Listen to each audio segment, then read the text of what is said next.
All right, we are going to attempt Anne of the Island 08 to get another chapter in the next 15 minutes. I have no idea how many words are in it. That's the wrong folder. And okay, let me get a drink real quick. According to my scrolly, I am more than 2/3 of the way through. Chapter 8, Anne's First Proposal. The old year did not slip away in a green twilight with a pinky-yellow sunset. Instead, it went out with a wild white bluster and blow. It was one of the nights when the storm wind hurtles over the frozen meadows and black hollows, and moans around the eaves like a lost creature, and drives the snow sharply against the shaking panes. Just the sort of night people like to cuddle down between their blankets and count their mercies, said Anne to Jane Andrews, who had come up to spend the afternoon and stay all night. But when they were cuddled between their blankets in Anne's little porch room, it was not her mercies of which Jane was thinking.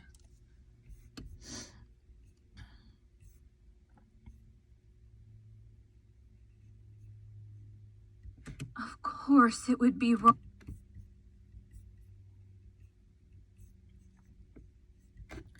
Thinking. Anne, she said very solemnly, I want to tell you something. May I? Anne was feeling rather sleepy after the party Ruby... May I?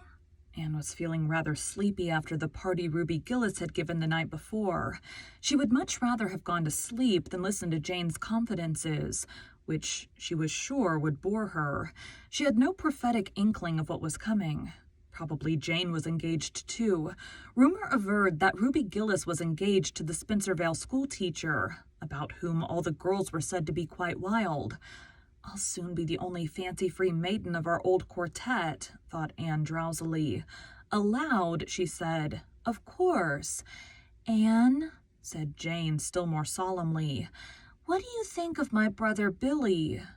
Anne gasped over this unexpected question and floundered helplessly in her thoughts. Goodness, what did she think of Billy Andrews? She had never thought anything about him. Round-faced, stupid, perpetually smiling, good-natured Billy Andrews. Did anybody ever think about Billy Andrews? I don't understand, Jane, she stammered. What do you mean, exactly? Do you like Billy? Asked Jane bluntly. Why, yes, I like him, of course, gasped Anne, wondering if she were telling the literal truth. Certainly she did not dislike Billy, but could the indifferent tolerance with which she regarded him, when he happened to be in her range of vision, be considered positive enough for liking? What was Jane trying to elucidate? Would you like him for a husband? Asked Jane calmly. A husband? Anne had been sitting up in bed, the better to wrestle with the problem of her exact opinion of Billy Andrews. Now she fell flatly back on her pillows, the very breath gone out of her. Whose husband? Yours, of course, answered Jane. Billy wants to marry you. He's always been crazy about you, and now Father has given him the upper farm in his own name, and there's nothing to prevent him from getting married. But he's so shy he couldn't ask you himself if you'd have him, so he got me to do it. I'd rather not have, but he gave me no peace till I said I would. If I got a good chance. What do you think about it, Anne? Was it a dream?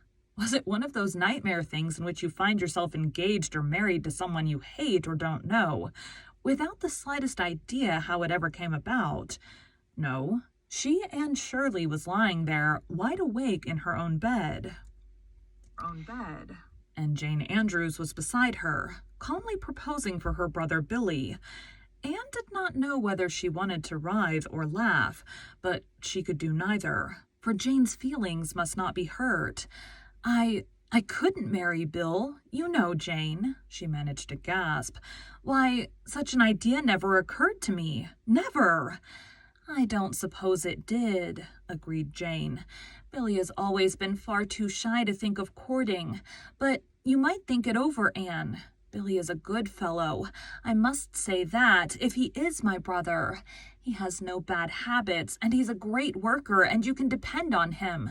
A bird in the hand is worth two in the bush. He told me to tell you he'd be quite willing to wait till you got through college. If you insisted, though he'd rather get married this spring before the planting begins.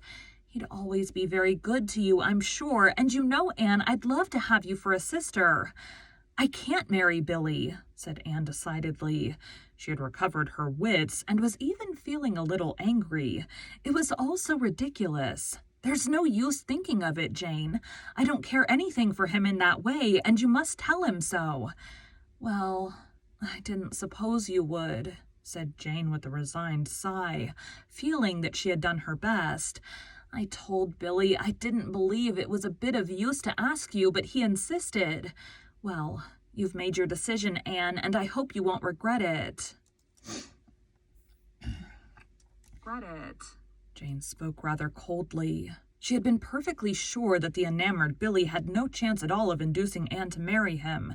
Nevertheless, she felt a little resentment that Anne Shirley, who was, after all, merely an adopted orphan without kith or kin, should refuse her brother, one of the Avonlea Andrews. Well, pride sometimes goes before a fall, Jane reflected ominously. Anne permitted herself to smile in the darkness over the idea that she might ever regret not marrying Billy Andrews.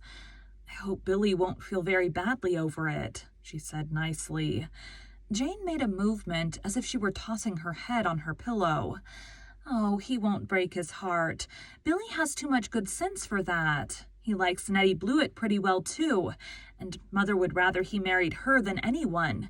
She's a good manager and saver. I think when Billy is once sure you won't have him, he'll take Nettie. Please don't mention this to anyone, will you, Anne? Certainly not, said Anne, who had no desire whatever to publish abroad the fact that Billy Andrews wanted to marry her, preferring her, when all was said and done, to Nettie Blewett. Nettie Blewett! And now I suppose we'd better go to sleep, suggested Anne.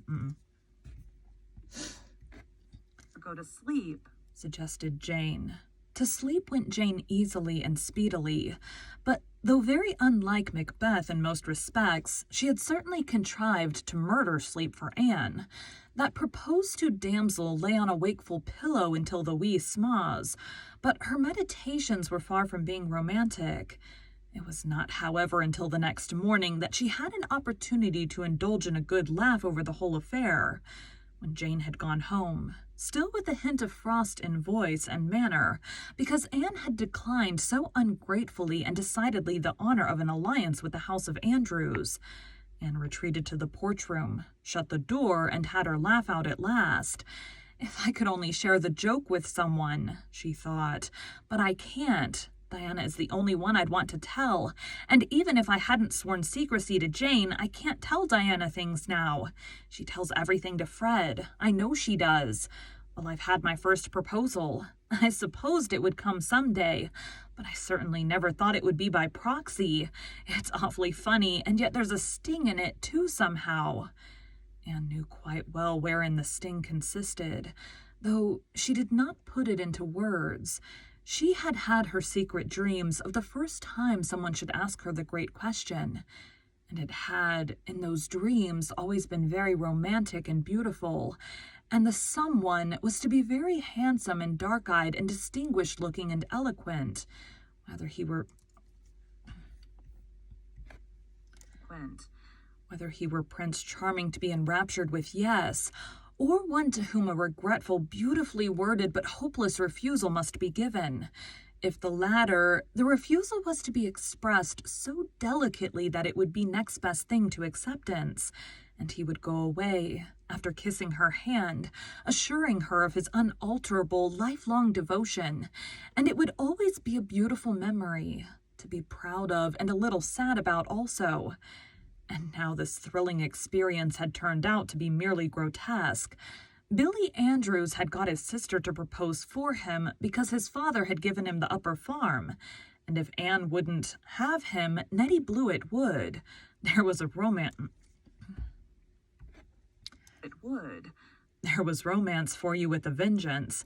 Anne laughed, and then sighed. The bloom had been brushed from one little maiden dream. Would the painful process go on until everything became prosaic and humdrum? Woohoo! And still 7 minutes to go. I can usually get them done pretty fast unless I'm like having a lot of just like wrong words and stuff. Then I don't get them done fast. Go ahead and open up my script for later today.